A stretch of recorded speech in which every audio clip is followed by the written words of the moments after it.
Baik, semuanya sebelumnya saya ucapkan selamat siang. Assalamualaikum warahmatullahi wabarakatuh. Waalaikumsalam Waalaikumsalam warahmatullahi. Baik, saya ucapkan terima kasih untuk para panitia yang sudah menyiapkan waktu untuk hari ini untuk kita melaksanakan technical meeting pelaksanaan lomba LKS SMK Kabupaten Pati tahun 2024. Jadi pada kesempatan kali ini izinkan saya sebagai juri nasional yang diminta sebagai juri untuk pelaksanaan LKS kali ini untuk membahas tentang apa saja yang akan kita kerjakan nanti ketika pelaksanaan lombanya. Oke, langsung saja saya akan share screen.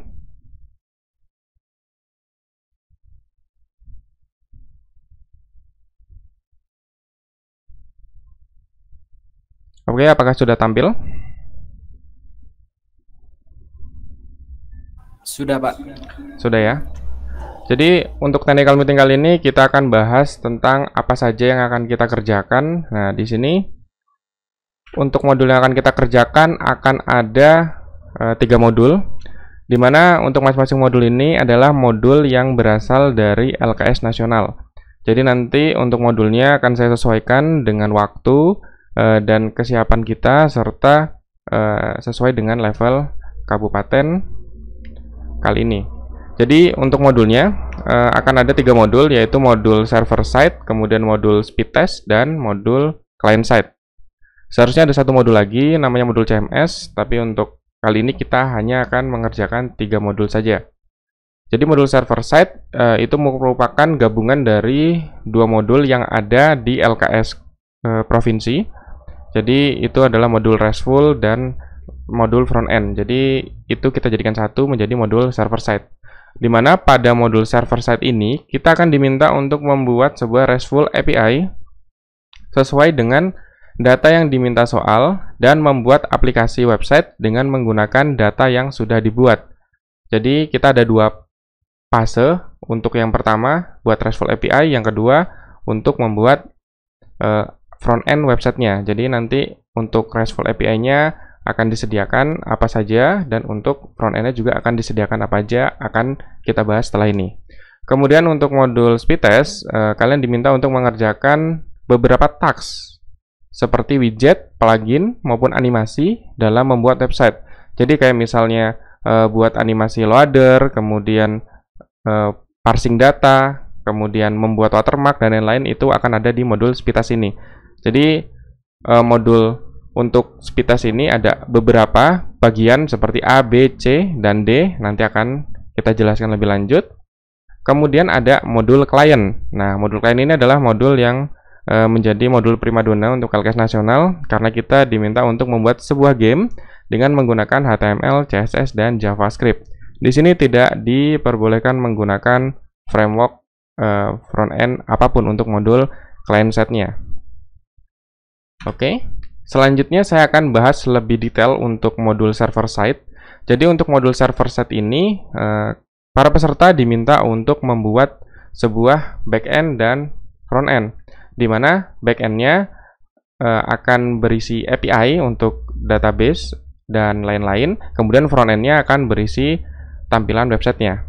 Jadi resource yang akan disediakan pada modul kali ini adalah DBDAM SQL, di mana untuk DBDAM ini berisi database yang bisa digunakan. Jadi database ini kita berikan, kalian bebas untuk menambah, mengubah, atau menghapus datanya maupun struktur databasenya sesuai dengan kebutuhan. Kemudian akan ada Postman, Collection, dan Environment dalam bentuk JSON. Jadi di sini kalian tinggal impor saja untuk collection dan environment-nya untuk contoh data dan contoh URL-nya. Lalu akan ada Laravel, di sini akan menggunakan versi yang paling terbaru. Dan ada template untuk tampilan front-end-nya. Jadi kalian front-end tidak perlu membuat tampilan sama sekali. Jadi di sini sudah disediakan template-nya. Lalu kita sediakan Vue dan React.js. Kalian bisa gunakan untuk front-end framework-nya. Lalu request output-nya atau request yang diminta, yang pasti adalah file project kalian yang nanti akan dikumpulkan. Kemudian ekspor database yang sudah kalian rubah dalam bentuk SQL. Lalu diagram dalam bentuk JPG, atau kalian screenshot saja bagian designer. Kemudian ada front end web apps-nya. Jadi ada aplikasi halaman front end-nya. Kemudian untuk modul speed test, untuk modul speed test di sini kita sediakan gambar atau video resource untuk gambaran modul yang akan dikerjakan. Contoh di sini ada suruh buat chart, kemudian suruh buat grayscale image, kemudian di sini ada contoh untuk parsing data JSON. Nah, itu semuanya nanti akan disediakan untuk contoh gambarnya maupun video animasinya kalau misalnya kita diminta untuk buat animasi. Kemudian output yang diminta di sini adalah tergantung permintaan modul, kan ada A, B, C, D dan seterusnya. Itu beda-beda, misalnya A untuk bentuknya JPG, B untuk HTML dan CSS, kemudian C untuk JavaScript dan D untuk PHP misalnya seperti itu. Untuk lebih jelasnya nanti akan saya jelaskan lebih lanjut untuk membahas kisi-kisinya. Jadi intinya modul speed test kalian diberi task, kalian kerjakan sesuai dengan task yang diminta. Kemudian untuk modul client side, kalian diminta untuk membuat sebuah game dengan menggunakan HTML dan CSS serta JavaScript. Jadi resource yang disediakan di sini adalah gambar. Kemudian kalian akan diminta untuk membuat screenshot tampilannya dalam bentuk JPG atau PNG dan game yang kalian buat dalam bentuk HTML, CSS dan JavaScript. Nah, di sini ada notes-nya, yaitu kalian tidak boleh menggunakan framework CSS atau JS apapun untuk modul kali ini. Oke, untuk lebih lanjut saya akan bahas langsung ke kisi-kisinya yang sudah di-share sebelumnya. Sebelumnya sudah baca semua kisi-kisinya untuk apa yang akan dikerjakan?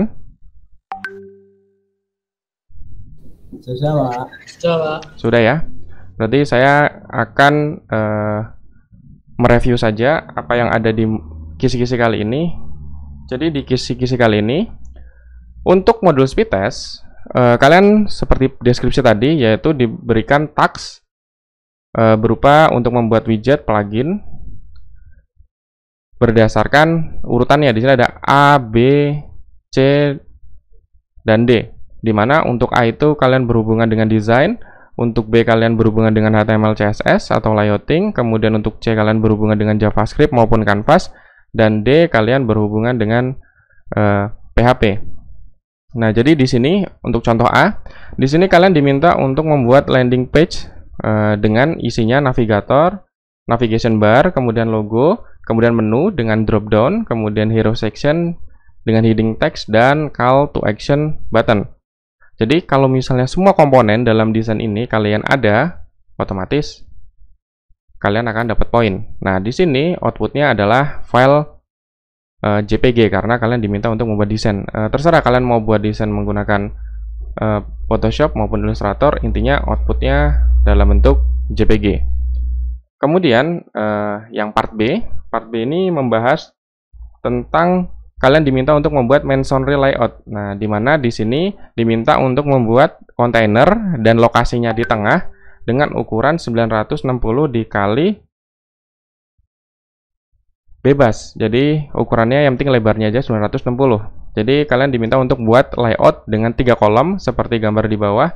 Nah, di sini kan ada kolom 1, 2, dan 3. Untuk tingginya juga kalian samakan saja sesuai dengan desain yang ada. Nah, di sini karena kalian diminta untuk membuat layout, jadi kalian diminta outputnya dalam bentuk HTML dan CSS, maupun HTML aja, CSS-nya kalian masukin dalam satu file, itu boleh. Intinya kalian buat layout dengan menggunakan HTML dan CSS. Selanjutnya, untuk C1, yang part C ini biasanya berhubungan dengan JavaScript dan Canvas. Nah, di sini kalian diminta untuk membuat line chart seperti ini contohnya. Nah, di sini kalian akan diberikan data di media files. Jadi potongan kode isinya adalah data JSON dan kalian diminta untuk membuat kanvas dengan ukuran 600 x 400 dan berada di tengah secara vertikal maupun horizontal. Jadi di sini harus ada label ya sesuai dengan contoh yang ada. Seperti ini misalnya garisnya atas bawah. Nah, ini udah ada datanya. Nanti kalian tinggal lanjutkan saja codingannya. Kemudian untuk yang C2 karena masih C berarti masih berhubungan dengan JavaScript. Di sini kalian diberikan gambar. Nah, gambarnya seperti ini. Ini ada gambar temple. Nah, di sini gambar defaultnya itu tidak ada grayscale-nya, jadi cuman berwarna-warni seperti ini. Lalu di sini kalian diminta untuk buat garis, kemudian ada lingkaran. Kemudian kalian bisa geser slidernya ke kiri maupun ke kanan. Jika kalau misalnya kalian ke kanan, berarti yang sebelah kiri akan jadi grayscale. Kalau misalnya kalian geser ke kanan, berarti sebelah kanannya akan berubah jadi gambar biasa. Intinya seperti itu. Nah, di sini see given video example provided in media file. Jadi akan ada contoh video yang bisa kalian lihat untuk bentuknya seperti apa. Kemudian C3, nah karena masih sama-sama C, jadi kita masih berhubungan dengan JavaScript. Jadi di sini kalian diminta untuk membuat hidden full screen text. Jadi ada teks seperti ini misalnya, kemudian ada hidden dan tertutup. Misalnya semua ini warnanya putih atau hitam gitu. Kemudian kalian buat box atau kotak di sini misalnya 400 x 400 pixel dan taruh di atas sebelah kiri. Nah, kemudian kalian bisa geser kotaknya. Nah, ketika kalian geser kotak, nah di situ akan ada teks-teks yang muncul sesuai dengan yang ada di contoh. Di sini ada example MV4. Jadi nanti akan ada contoh video juga. Kalian tinggal ikuti saja seperti apa. Lalu untuk part D, nah part D ini sudah berhubungan dengan PHP. Jadi kalian diberikan file JSON untuk beberapa bahasa. Nah, contohnya misalnya ada Inggris, ada Belanda, kemudian ada Jerman, ada Indonesia. Nah, kalian diminta untuk translate kata-kata yang ada di HTML menggunakan PHP. Jadi dari data arti tadi yang sudah diberikan, kemudian kalian tinggal parsing dengan PHP untuk kalau misalnya ada perubahan bahasa. Kalian bisa menggunakan metode get, metode post maupun pakai session bebas. Intinya kalian bisa melakukan translate untuk kata yang ada. Kemudian untuk D2, chart analytic. Nah, di sini kalian diberikan lagi data dalam bentuk JSON, terus kalian diminta untuk menganalisa data tersebut. Di sini contohnya adalah data chatting antara dua orang. Terus kalian disuruh analisa, suruh tampilin 5 kata yang sering dikirim. Kemudian total pesan yang dikirim, kemudian total yang pesan yang diterima, rata-rata panjang yang dikirim, dan rata-rata panjang karakter yang diterima. Ya, contohnya seperti ini. Nah, jadi nanti dari data yang didapat, kalian parsing dengan menggunakan PHP. Dan terakhir, D3, kalian diberikan logo dan gambar dalam bentuk PNG. Kemudian kalian diminta untuk membuat logo itu jadi watermark di gambar. Sudah bisa buat seperti itu dengan menggunakan GD, PHP, otomatis akan dapat poin. Jadi kalau misalnya untuk yang D3 ini, karena D itu berhubungan dengan PHP, jadi kalau misalnya kalian buat ini dengan HTML CSS saja, itu tidak akan mendapat poin. Karena semua sudah ada postnya sesuai dengan abjadnya. Kalau A berhubungan dengan desain, B berhubungan dengan JavaScript maupun Canvas, maksud saya B berhubungan dengan HTML CSS, kemudian C berhubungan dengan JavaScript dan Canvas, lalu yang D berhubungan dengan database atau berhubungan dengan PHP atau dengan parsing data. Kira-kira seperti itu untuk modul klien, maksud saya untuk modul speed test. Mungkin dari sini apakah ada pertanyaan untuk modul kali ini? Untuk modul speed test ini sebelum saya lanjut untuk modul selanjutnya.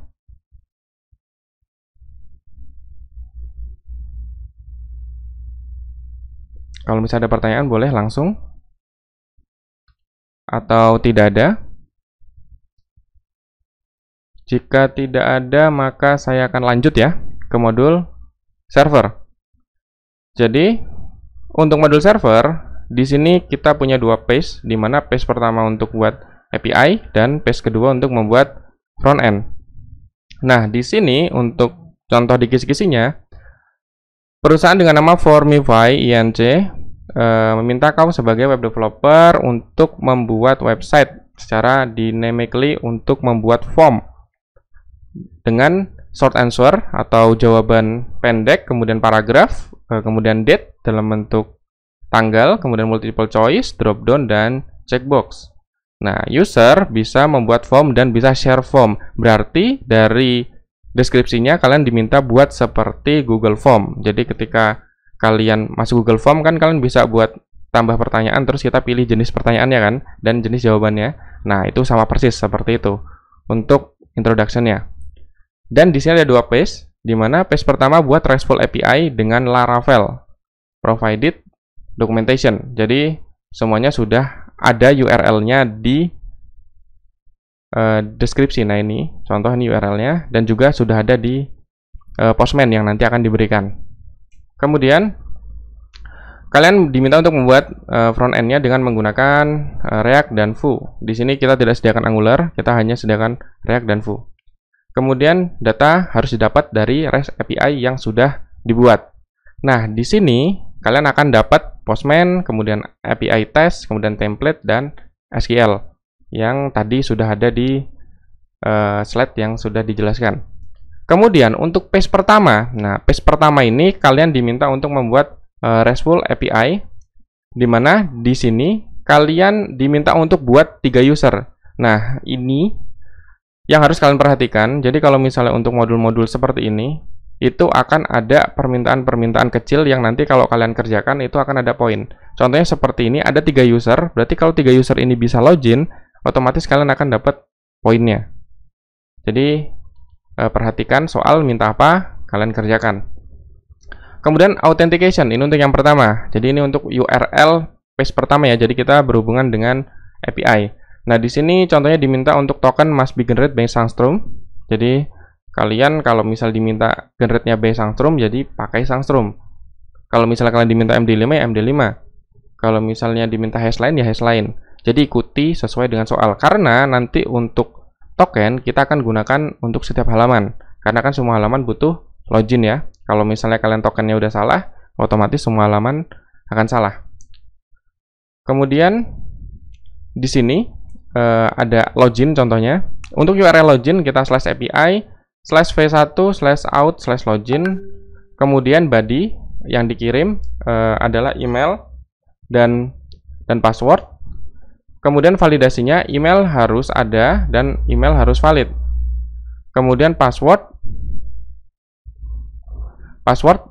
itu harus ada dan minimal 5 karakter.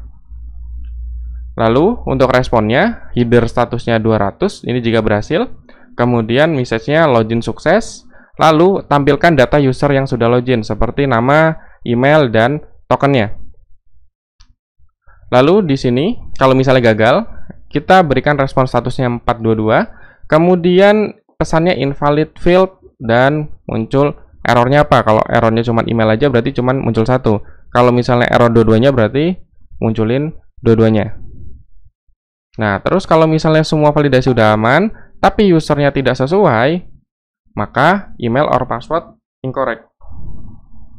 Kira-kira seperti ini untuk outputnya. Begitu pula dengan logout, berarti ini /API /v1/out/logout.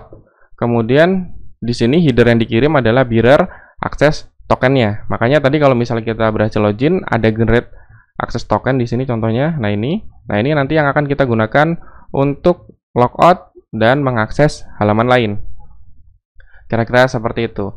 Nah, untuk detail dari masing-masing pesan sukses, kemudian pesan error, dan bodinya, nah itu kalian tinggal baca saja dari soalnya. Ya kayak contoh di sini untuk form kita bisa create CL form dan CL detail.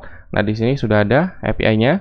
Kalian tinggal ikuti saja apa yang diminta soal. Intinya kalau misalnya diminta A ya ikutin A.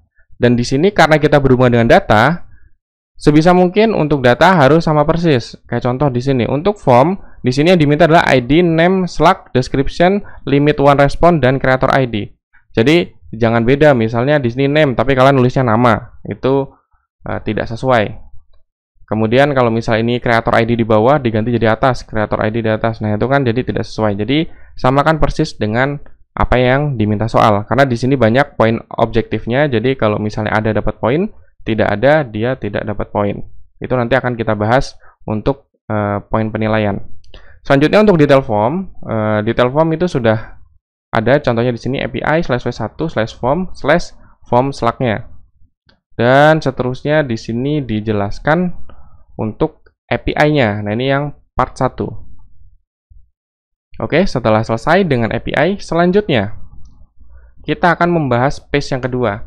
API sudah selesai, RESTful sudah jadi, selanjutnya kalian diminta untuk membuat front-end website-nya berdasarkan API yang sudah kalian buat tadi. Jadi di sini kalian bisa menggunakan Vue maupun bisa menggunakan React.js. Jadi di sini fiturnya adalah login dan logout, home, create form dan detail form serta submit form. Nah, kalian bisa semua ini, otomatis poin front-end akan dapat semua. Bedanya dengan API tadi, kalau API data, kalau ini front-end ya udah dalam bentuk aplikasi yang pakai API yang sudah dibuat sebelumnya. Kira-kira seperti itu. Dan ini contoh ERD, gambaran database-nya seperti apa. Jadi nanti kalau misalnya kalian latihan bisa pakai ini, atau bisa kalian buat sesuai dengan yang kalian butuhkan. Nah, untuk instruction nanti kita akan bahas di akhir. Kira-kira apakah ada pertanyaan sebelum saya lanjut untuk modul client side?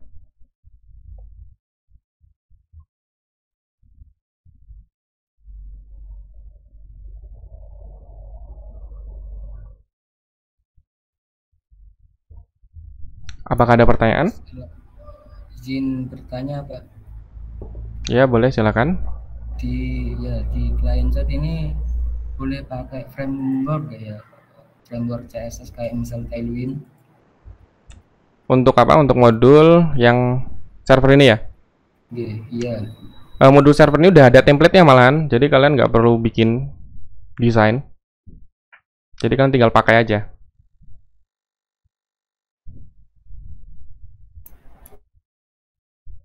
Oke, ada lagi yang mau nanya?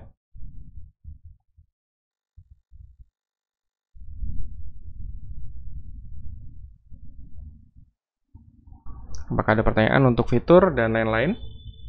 Kalau misalnya belum jelas, bisa langsung ditanyakan. Oke, tidak ada lagi ya yang bertanya untuk modul ini. Selanjutnya saya akan lanjutkan untuk modul client. Nah, untuk modul client ini, di sini kalian diminta untuk membuat sebuah game yang bisa dimainkan di Chrome maupun Firefox. Tapi nanti untuk penilaian kita pakai Chrome saja, supaya gampang dan kita samakan untuk browsernya. Jadi di sini deskripsinya, ada sebuah game dengan nama Hexaria. Nah, di sini game ini adalah fun multiplayer math puzzle, dimana di sini adalah untuk mengumpulkan poin tertinggi untuk heksagonal di dalam game. Jadi waktunya di sini kalian diminta untuk membuat game menggunakan JavaScript dan tanpa ada error di konsolnya. Jadi nanti kalau misalnya kalian di konsol nggak ada error, yaitu otomatis akan dapat poin. Kemudian di Hexaria ini kalian harus ikuti beberapa komponen yang ada di sini. Jadi ada game title atau judul gamenya, lalu ada 10 kali 8 hexagon blocks untuk kotak-kotak hexagonnya. Kemudian ada boot player name, kemudian ada boot player score, ada current hexagon, new game, leaderboard, dan sort functionality. Oke, kita scroll dulu ke bawah untuk contoh game gambarannya. Nah, kira-kira seperti ini. Kalian diminta untuk membuat sebuah game, contohnya seperti namanya Hexaria. Nah, di sini ada title, kemudian ada leaderboard, kemudian ada current, lalu ada score, boot player score, dan boot player name, serta ada game board-nya. Nah, kalian bisa buat tampilan seperti ini, otomatis akan dapat poin sesuai dengan poin penilaian tadi. Yang pertama. Terus kemudian yang kedua, kita langsung masuk ke dalam game functionalities. Jadi di sini ada banyak poin penilaian. Contohnya di sini ada sampai 34 poin. Nah, di sini semuanya akan ada nilainya. Jadi kalau misalnya kalian tidak bisa buat game secara full, tapi kalian mengerjakan kecil-kecil kayak contoh di sini ada show the game icon. Nah, kalian ada favicon-nya diganti dengan icon gamenya, itu otomatis dapat poin. Terus welcome screen harus tampil ketika page load, berarti ketika kita buka gamenya otomatis akan ada welcome screen-nya, itu otomatis akan dapat poin. Kemudian di welcome screen itu akan muncul game instruction. Jadi di samping welcome screen ada game instruksinya. Nah, di game instruksinya itu di game instruksinya itu nanti akan muncul animasi. Nah, ada animasinya aja, otomatis aku akan dapat poin. Kemudian player 1 bisa memilih dia akan main dengan player 2 atau dengan bot. Nah, itu bisa milih, dapat poin lagi. Jadi, semua poin pelan-pelan ini kalian kalau misalnya dapatkan, otomatis akan ada nilainya. Kemudian player 1 bisa start dengan mengeklik start button. Jadi pertama muncul welcome screen, ada instruksinya, player bisa pilih dia mau main sama temannya atau dengan bot. Kalau dia pilih dengan player 2, maka player 1 harus masukin nama dia dan nama player 2. Kemudian kalau misalnya dia pilih bot, maka player 1 nggak perlu masukin nama botnya, jadi cukup nama dia aja. Lalu player bisa memilih level, di mana di sini ada 3 level, yaitu easy, medium, dan hard. Kemudian button play game itu harus disable jika user belum mengisi namanya dan belum memilih level. Lalu di game board ini akan ada 10x8 hexagon blok, dan setiap posisi hexagon harus connected. Jadi nggak boleh putus dengan row bawahnya. Lalu di sini ketika user memilih level itu kan ada 3 nih, ada easy, medium, dan hard. Dimana easy ada 4 hexagon yang disable, kemudian medium ada 6 hexagon yang disable, dan hard ada 8 hexagon yang disable. Jadi kita coba scroll ke bawah untuk contoh gambarnya. Nah, di sini adalah hexagon yang tidak bisa diklik maupun tidak bisa diisi. Jadi di sini ada 1, 2, 3, 4. Nah, ini ada contohnya, ada 4 hexagon yang disable, berarti dia menggunakan level easy. Kemudian player 1 warnanya adalah merah dan yang lainnya adalah biru. Jadi di sini untuk yang merah player 1, yang warna biru ini adalah player 2. Kemudian yang warna merah akan jalan pertama, kemudian biru selanjutnya. Ya sama kalau misalnya catur, berarti yang putih dulu baru yang hitam. Kemudian player 1 atau player 2 bisa mengeklik hexagon. Jadi kalau misalnya di sini tadinya kotaknya kan kosong, tidak ada nilai dan lain-lain, kalian bisa klik. Contohnya misalnya yang pertama Budi. Budi ketika klik, otomatis di sini akan hexagonnya berubah sesuai dengan warnanya. Kalau dia warnanya merah, berarti merah. Kalau dia warna biru, diklik, dia akan berubah jadi warna biru. Dan yang kosong ini, yang abu-abu ini tidak bisa diklik. Lalu setiap diklik maka akan ada random angka antara 1 sampai 20. Jadi akan muncul kalau misalnya hexagon ini kita klik, contohnya di sini kosong, saya klik, saya sebagai Irfan yang warna biru, ketika saya klik, nah di sini bisa random antara 1 sampai 20, misalnya 12 atau 10. Nah, ini akan muncul sesuai dengan randomnya.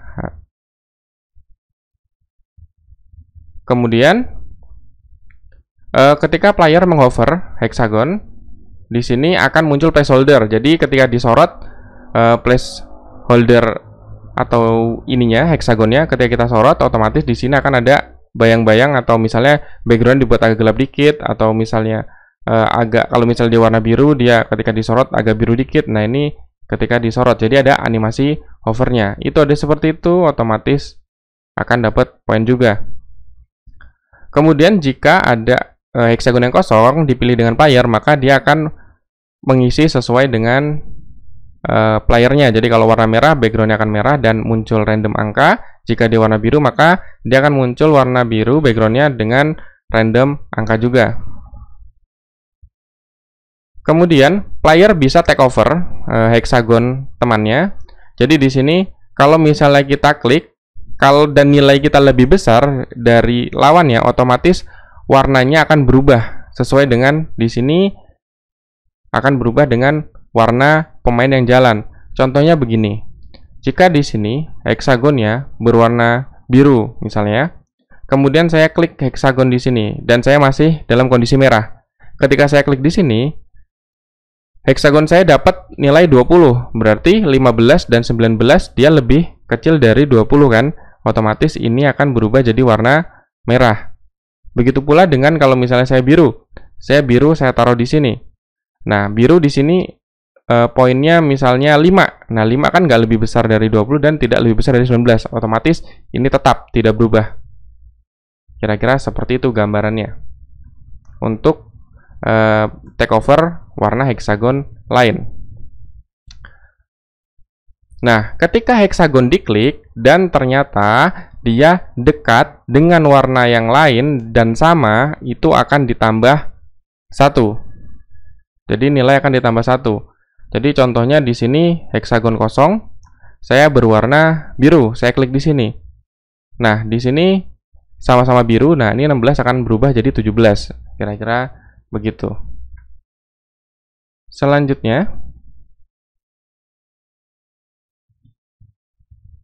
Selanjutnya ketika hexagon yang kosong di over player atau bot, di sini akan muncul animasi. Ya tadi ketika disorot dia akan muncul animasi. Kemudian bot akan mengikuti gerakan manusia. Kalau misalnya kita pilih lawan bot, jadi dia akan munculin 3 step terlebih dahulu. Jadi kayak ada hover 3 tempat, 1, 2, 3, baru tempat yang dipilih kalau misalnya kita melawan bot. Kemudian skor akan calculate atau dihitung dari jumlah hexagon yang sesuai dengan warnanya. Jadi contohnya di sini ada Budi, bawahnya 208. Nah, 208 ini adalah poin dari total yang berwarna merah. Kemudian untuk yang biru, di sini adalah total poin yang berwarna biru. Kira-kira seperti itu. Kemudian di sini disable hexagon tidak bisa disorot maupun diklik, ya tadi yang disable yang warna abu-abu. Kemudian akan muncul sound effect, jadi nanti akan diberikan file MP3, kalau diklik dia akan bunyi misalnya. Kemudian current score, red and blue player show on the screen tadi, yang total jumlahnya. Kemudian jika tidak ada kotak hexagon yang kosong, maka game over. Jadi nanti kalau misalnya game over akan muncul pop-up, nampilin nama, pemenang, dan ada tombol restart. Lalu score will be saved and display the leaderboard. Jadi nanti poin yang sudah selesai game over akan muncul di sebelah kanan dan kita bisa ke klik detail. Kira-kira seperti itu. Kemudian di sini bisa diurutkan berdasarkan date maupun descending order. Jadi berdasarkan paling besar ataupun berdasarkan yang paling terakhir. Kemudian bisa jalan di Google Chrome. Kalau di sini kan Google Chrome and Firefox ya, kita akan coba di Google Chrome aja supaya kalian tidak perlu pusing menyamakan di Firefox. Lalu di sini game jalan tanpa JavaScript error maupun konsol. Jadi kalau misalkan ada konsol log itu ya dihapus. Jadi tidak ada konsol maupun error sama sekali. Itu aja udah ada, otomatis akan dapat poin. Jadi dari semua poin penilaian yang kecil-kecil itu, jadi kalau misalnya nggak perfect 100% tapi poin-poinnya ada, ya otomatis akan sesuai dan akan dapat poin. Kira-kira seperti itu untuk modul yang client set. Kira-kira apakah ada pertanyaan dari modul ini?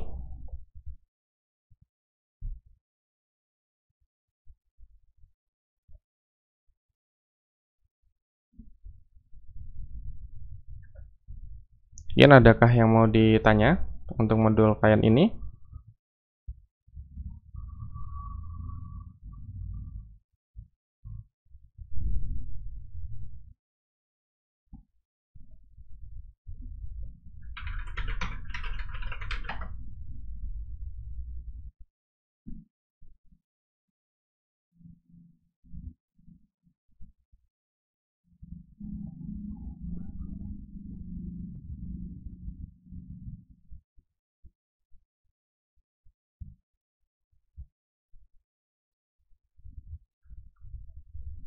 Oke, tidak ada pertanyaan.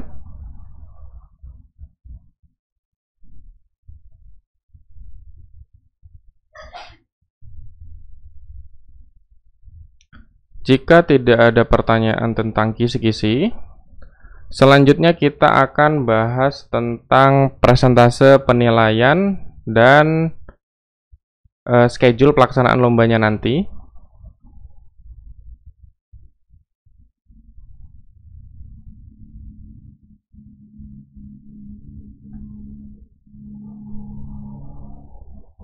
Oke. Di sini kita akan bahas tentang persentase poin penilaian. Jadi di sini untuk modul server kita akan lakukan sebanyak 4 jam waktunya. Jadi untuk front end dan modul API, jadi kalian sesuaikan untuk pengerjaannya. Jadi di sini waktunya adalah 4 jam. Nanti kita akan atur sesuai dengan jadwalnya. Kemudian untuk modul speed test akan ada 2 jam dan modul klien akan 2 jam. Nah, untuk soal seperti di notes ini, jadi soal akan berubah minimal 30% dari kisi-kisi. Jadi tidak akan sama persis dan bisa 100% beda karena minimal 30%. Jadi bisa berubah 30, 40, 50 dan seterusnya. Kemudian dua jenis poin penilaian di sini ada dua, di mana yang pertama adalah measurement, di mana poin measurement adalah penilaian pasti. Jadi poinnya ada pasti. Kalau misalnya dia ada dapat poin, kalau tidak ada tidak dapat poin. Kemudian judgment itu penilaian dengan range nilai. Kalau misalnya dia berhasil dapat poin berapa, kalau misalnya dia kurang setengahnya poin berapa, dan kalau misalnya nggak ada dia nggak ada poin. Nah kira-kira seperti itu, udah jelas. Kalau measurement ada atau tidak ada.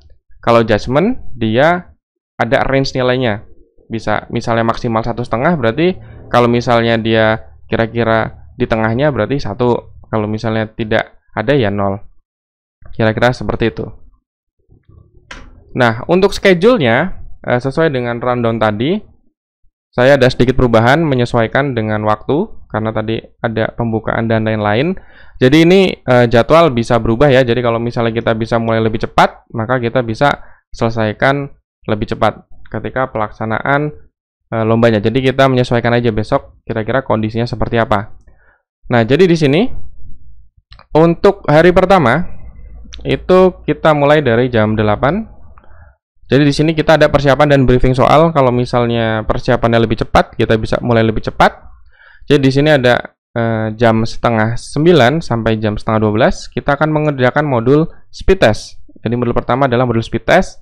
Kemudian kita istirahat selama 1 jam. Lalu kita akan mengerjakan modul klien jam setengah 1 sampai jam setengah 3. Kalau misalnya kita bisa mulai lebih cepat, ya selesai lebih cepat. Kalau misalnya kita mulai di sini jam 1, berarti kita akan selesai jam 3. Kemudian setelah selesai mengerjakan, kita para juri akan langsung menilai dari komputer peserta.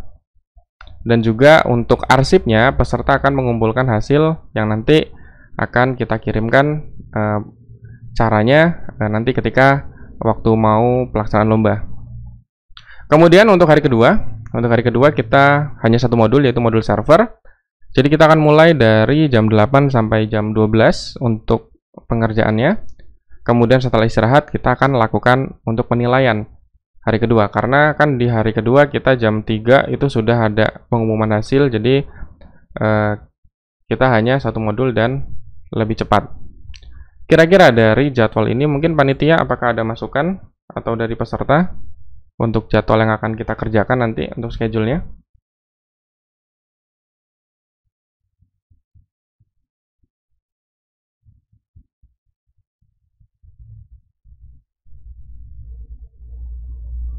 Oke, mungkin ada masukan? Mohon maaf Pak, ya izin bertanya, untuk isoma ini kan jam 11.30 sampai 12.30. Apakah ini nanti waktu sholatnya tidak terlalu mepet? Nah itu makanya nanti menyesuaikan saja. Untuk waktu sholatnya mungkin kita bisa mulai jam 1, tidak masalah. Jadi kalau misalnya ada kesepakatan dari panitia dan peserta, kita mundurkan ya tidak apa-apa. Mungkin nanti jam 1 kita baru mulai, jadi kita sampai jam 3 untuk hari pertama. Kan kalau untuk hari kedua kan sudah sampai jam 1 ya. Kira-kira seperti itu. Ada lagi yang mau ditanyakan?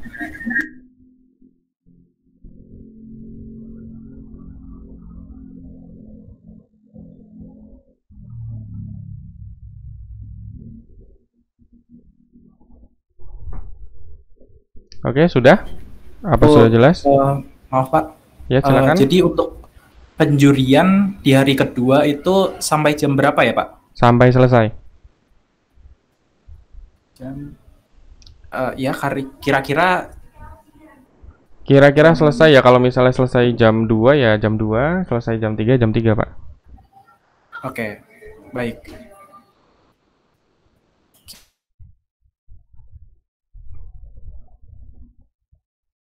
Oke, ada lagi? Oke, Pak. Sudah? Untuk panitia, oke. Untuk jadwalnya apakah ada sedikit perubahan?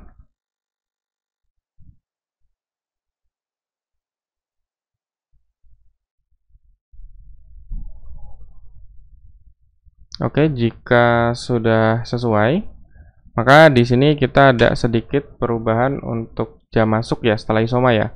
Berarti kita akan mulai jam 13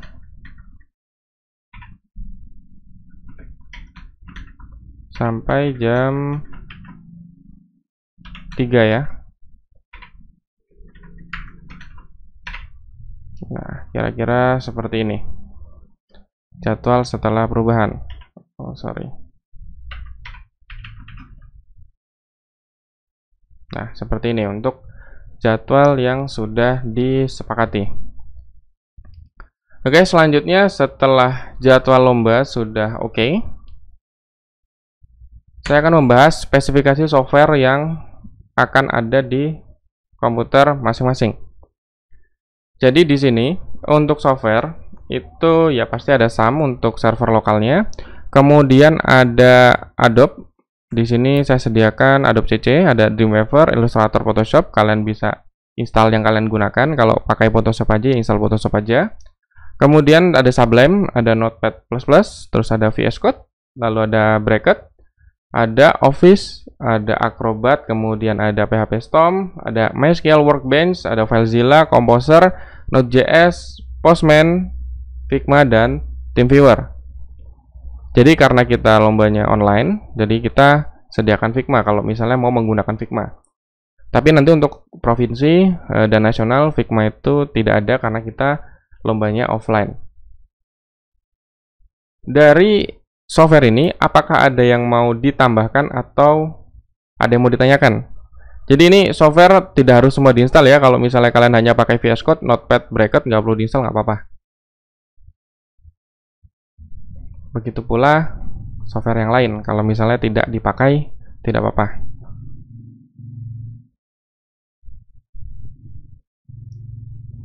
Oke, apakah sudah aman untuk spesifikasi softwarenya? Untuk Figma-nya kemarin kita itu mengikuti yang provinsi, Pak. Jadi nggak ada Figma. Oke, nggak ada Figma ya? Ya. Kalau tidak ada Figma, boleh saya hapus saja Figma-nya. Baik. Saya kira kalau misalnya ada yang mau pakai Figma, jadi diperbolehkan. Karena sudah setuju tidak ada Figma, berarti kita buang Figma-nya. Kemudian untuk hardware, Pak, apakah disediakan atau peserta sendiri yang membawa? Iya, untuk komputernya kita siapkan dari panitia, Pak. Oke, baik. Berarti kalau misalnya untuk komputernya disediakan, untuk spesifikasi hardware, ya ini kan yang kami sarankan, Pak. Jadi kalau misalnya lebih dari ini malah lebih baik. Jadi berarti peserta bisa membawa mouse sendiri maupun keyboard sendiri. Kalau misalnya ingin menggunakan keyboard mekanik, ya boleh, tapi yang tidak menggunakan memori. Jadi boleh pakai mouse dan keyboard sendiri kalau misalnya mau bawa. Mau pakai headset juga boleh. Yang penting tidak ada memorinya. Kira-kira seperti itu. Berarti ini saya tidak perlu menjelaskan untuk hardware-nya karena sudah disiapkan. Lalu untuk rekomendasi plugin. Nah, ini kemarin sudah ada yang mengisi kah untuk rekomendasi plugin? Oke. Di sini untuk rekomendasi pluginnya, di sini kan sudah saya beri warna hijau, berarti boleh digunakan. Jadi kalian bebas menggunakan plugin yang ada di sini. Kira-kira seperti itu untuk apa yang akan kita bahas nanti atau kita laksanakan ketika pelaksanaan lomba. Cukup dari saya. Mungkin ada yang mau menambahkan. Sekian, terima kasih. Izin bertanya, Pak. Ya, silakan. Itu boleh install font ya, buat kebutuhan text editor dan buat desain juga. Terima kasih. Untuk font, kalau untuk tampilan text editor mah nggak masalah, cuman kalau untuk desain sepertinya kita pakai font standar aja.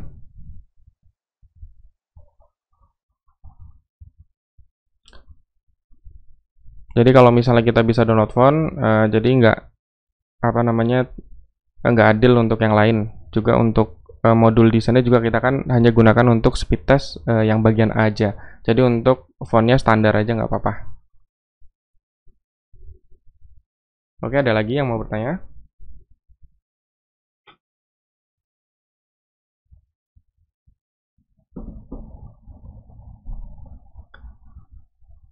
Mungkin ada tambahan dari juri daerah Pak Suprayogi? Ya, kalau saya rasa sudah cukup, itu sudah jelas Pak Mas David.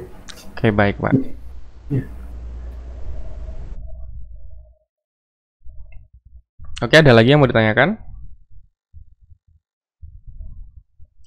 Mungkin jika tidak ada yang ditanyakan lagi, saya tutup dan saya serahkan ke panitia ya.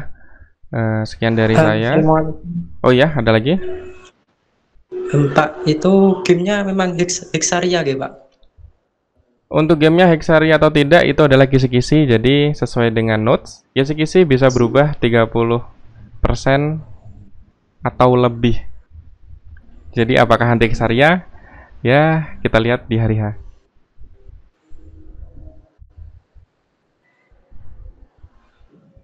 Oh, oke, terima kasih Pak. Baik.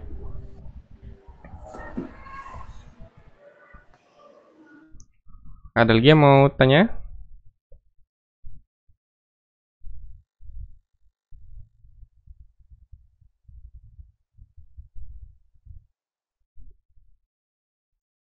Oke, kalau tidak ada pertanyaan lagi, mungkin saya tutup. Sekian dari saya. Terima kasih. Assalamualaikum warahmatullahi wabarakatuh.